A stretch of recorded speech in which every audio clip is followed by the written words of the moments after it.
The left wall for Lambton, back towards Betts. He couldn't get a stick on it for a redirect. Sean Allen up top at the right point, over Berzola, spins his way down the left wall, around the outside of the circle, in tight. Berzola trying to stuff it to the back door, couldn't get it, it bounces in. Might be Berzola's goal. Florida gets a bit of a break, and just a minute and 38 seconds into the first period, the Florida Everblades are up 1-0. Berzola is leading the line, so we'll look at the replay, but should be his second goal of the season. Just driving the net, was looking for Nurse across, and then it just pinballed off some skates right through Gibson. Leaked through, and looks like Gibson wanted a look at that for goaltender interference, and he will get it. So this is going under review. Called a goal on the ice, but might be coming off. So Berzola's early strike is in question.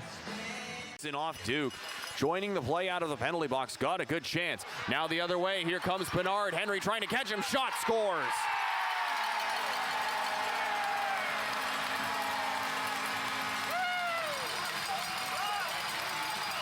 Simon Bernard ties the game for the Stingrays. Goals in back-to-back games against the Blades. This one, his 14th of the season, ties it at 1, 4:57 into the first. Glove side, Henry closing, forced him to take the shot from the circle, but that was just perfectly placed. Good fast wrist shot that blitzed by Cranley before he could react. And these Stingrays, even though they don't score on the power play, built a ton of energy off it, and tying up the game early.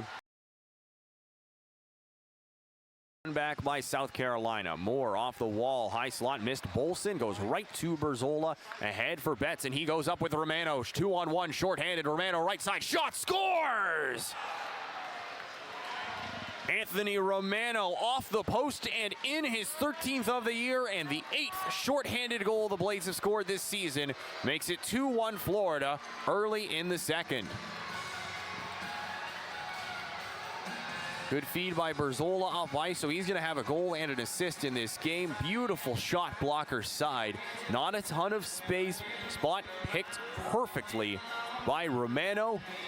And the Everblades, with a shorthanded marker, take the lead, and this crowd gets quieted down. His face-off, unfortunately, he does not. Moore's stick flipped right out of his hands, and here we go. Brian Moore going after Jesse Lansdowne. We've got some more fun after the whistle. Brian Moore just jumping Lansdale. Jones getting horse-collared by Combs. Those two having their own battle. Everybody else staying calm. Jones really giving it to Combs, hauls him down and pins him to the ice. In the meantime, Moore trying to break free. Lansdale is as well. Sort of half of a fight, but the linesmen doing their best to hang on like professional bull riders, trying to keep these two away from each other. They finally do. Pressure from Cooley. Casero below the hash marks, finds Romano across the ice, gives it to Sandbrook, back to Romano. He fires, shot stop, rebound, scores! Right out front, Oliver Chow with an easy one on the rebound. His 6th of the season, makes it 3-1 Florida with a power play goal. Romano got it set up the right way he wanted for the heavy shot, and then Chow alone in front of the top of the crease. No chance for Gibson on that one. The rebound came right to Oliver Chow for his 6th of the year, and the Everblades are now 1 for 4 on the power play and up by a pair of goals. Stingrays get to it. Puck pops up in the air, swinging for it. Wilkins right out front, a chance, big save, rebound, scores!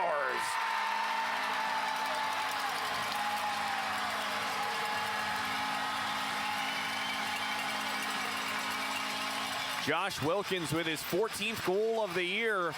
Didn't give up on it and brings South Carolina back within 1. 3-2 the score now with 5:29 to go in the second period. Just a weird hop. Skated through Casero. First try stopped, second try. Wilkins able to bury the backhander. Just a wacky puck for that one to give Wilkins the opportunity for what should be an unassisted goal. And the South Carolina Stingrays stopped a couple of breakout attempts for Florida, got rewarded with a bounce, and now it's a 1-goal game once again, and this crowd is right back into the game. any pressure so far in this period. Hofer is trying to change that. Left side, on for Lipin, in the circle, across, a shot, scores!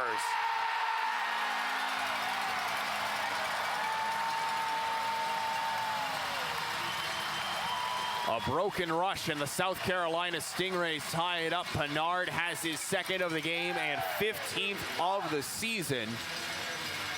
South Carolina, their first shot of the third period, ties the game at 3. Pinard, he did not get everything on that one, able to somehow get it in 5-hole. He's lucky that one trickled its way home. But Pinard, 2 goals for the Drummondville, Quebec native. And the South Carolina Stingrays have tied the game, and now things feel a lot different at the North Charleston Coliseum. The Everblades, Penny left side. Got it down for Cooper, off the wall for Penny, looking out front, wants Brar, got him, scores! Ben Brar in back-to-back games finds the back of the net, and Florida's back in the lead. It's 4-3 with 7:19 to go in the third. Great passing from both Penny and Cooper. Cooper to Penny, and then he just drags it around Cooley to and wide open Ben Brar. Buries it, Brar with his 5th goal on the year. And the Everblades, a huge marker to retake the lead. And now this building very nervous at the North Charleston Coliseum. That's the attitude around for these fans. Draw goes onto the boards. Rodzinski takes it back towards the blue line. Trying to throw it down the wall. Nice work by Needham. Gets it to Duke. This time over the red line. Going to the empty net. Off for Lansdale, and he scores. Jesse Lansdale buries it into the empty net to grab his 8th on the year, 20th point of the season. And that sends a lot of the fans here to the exit with the Blades up 2. It's 5-3. Just good work inside their own blue line by Needham to force the puck out. And then Duke, feeling a little bit of pressure, decides to give it to Lansdale, who had a much cleaner lane for the empty net. And he perfectly hit it. Needham, Chow, Romano, Landry, and Sandberg on the ice. Romano, a shot, and he scores. There we go. Multiple power play goals for Florida, and it's 6-3. Romano's got a 2-goal afternoon, and Florida is on their way back to the win column. Romano's 14th of the season makes it 6-3. Well, that took absolutely no time at all. Stingrays won the face-off, but trying to clear it out, they totally flubbed it. Blades quickly get it to Romano in the slot, and he makes absolutely no mistake on that one.